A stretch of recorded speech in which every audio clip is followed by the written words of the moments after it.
አንድ የሚገዙ ዕቃዎችን ዝርዝር ልክ ቀደም ብለን እንደገለጽነው እንደ ቆርቆሮ እንደ ጉልላት ያሉትን በግል የሸፈኑ የቅዱስ ገብርኤል ወዳጆች ስላሉ ሁላችንም ወዳጆቹ ስለሆንን አሁንም የምንችል ሰዎች ካለን እነዚህን ዝርዝር ነገሮች አነብላችኋለሁ። የምትችሉትን በሁለትም ሶስትም ከዛም በላይ በመሆን በግልም እንድትችሉ ለማለት ነው። ክሪስታል ተንጠልጣይ መብራት ለመቅደስ አንድ ትልቁ ማለት ነው አንድ ነው የሚያስፈልገው። ብዛቱ አንድ ነው። ዋጋው 450 ሺህ ብር ነው። ሌላው እንደዚሁም ክሪስታል ተንጠልጣይ መብራት ለቅድስት የላይኛው ለመቅደስ ነበረ። ለቅድስት ደግሞ 8 ነው የሚያስፈልገው። ብዛቱ የአንድ ዋጋ 200 ሺህ ብር ነው። እንዲሁም ክሪስታል ተንጠልጣይ መብራት ለቅኔ ማህሌት በብዛት 8 የሚያስፈልግ ሲሆን የአንድ ዋጋ 250 ሺህ ብር ነው። በሶስተኛ ደረጃ ደግሞ ክሪስታል የግድግዳ መብራቶች ለመቅደስ 4 የሚያስፈልጉ ሲሆን የአንድ ዋጋ 10 ሺህ ብር ነው። እንዲሁም ክሪስታል የግድግዳ መብራት ለቅኔ ማህሌት 8 የሚያስፈልግ ሲሆን ይህም በተመሳሳይ መንገድ የአንድ ዋጋ 10 ሺህ ብር ነው ማለት ነው። ሌላው ሹተር ላይት ለምስሎች ብርሃን የሚሰጥ ለስዕሎች ለማለት ነው። ብዛት 8 ነው። የአንድ ዋጋ 8 ሺህ ብር ነው። እንዲሁም ክሪስታል ተንጠልጣይ የበረንዳ መብራት ብዛት 8 የሚያስፈልግ ሲሆን የአንድ ዋጋ 200 ሺህ ብር ነው። እንዲሁም የበረንዳ የግድግዳ መብራት 8 የሚያስፈልግ ሲሆን የአንድ ዋጋ 7 ሺህ ብር ነው። ሌላው ነው ማለት ነው።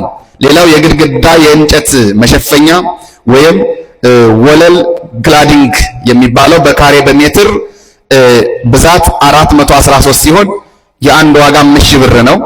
ሌላው የወለል እንጨት መሸፈኛ ወይም ፐርኬ ተብሎ የሚጠራው በካሬ ብዛት 460 ሲሆን የአንድ ዋጋ 6000 ብር ነው። ሌላው የደረጃ ንጣፍ ድንጋይ የሚያስፈልገን ሲሆን ብዛት 460 ያስፈልጋል። የአንዱ ዋጋ 2000 ብር ነው ማለት ነው። ሌላው በ15 ሚሊዮን ሜትር ውፍረት በ15 ሚሊ ሜትር ውፍረት ያለው የዝናብ ውሃ መሰብሰቢያ ወይም ደግሞ ገረንዳዩ ተብሎ ከላይ የሚወርድበት ማለት ነው። ብዛት 1707 የሚያስፈልግ ሲሆን የአንድ ዋጋ 8000 ብር ነው ማለት ነው። ሌላው በ1.5 ሚሊ ሜትር ውፍረት ያለው የዝናብ ውሃ ማውረጃ ወይም አሸንዳ የሚያስፈልገን ሲሆን ብዛቱ 224 ሲሆን የአንድ ዋጋ 8000 ብር ነው። ሌላው የጣራ ክፈፍ የጽድ ጣውላ ባለ 25 ሴንቲሜትር ስፋት ብዛት በ0.9 ተሰልቷል። የአንድ ዋጋ 60 ሺህ ብር ነው። ሌላው የበረንዳ ዙሪያ እጅ መደገፊያ የጣውላ እንጨት 10 በ7 ሴንቲሜትር የሚል የጽድ እንጨት ሲያስፈልግ ብዛቱ በ0.65 ወይም 65 የተገለጸ ሲሆን የአንድ ዋጋ 60 ሺህ ብር ነው። የበረንዳ ዙሪያ የእንጨት መስኮቶች ባለቀለማት አሉ። ባለቀለማት መስታወት ብዛት 120 ሲያስፈልግ የአንድ ዋጋ 1700 ብር ነው። ሌላው የድምጽ ማስተላለፊያ መስመርና ስፒከሮች የተለያዩ አይነቶች አሉ። ብዛቱ አልተገለጸም። የአንድ ዋጋ ግን 5 ሚሊዮን ተብሏል። ይሄ በጣም ከፍተኛ የሚፈጀው ነው ማለት ነው።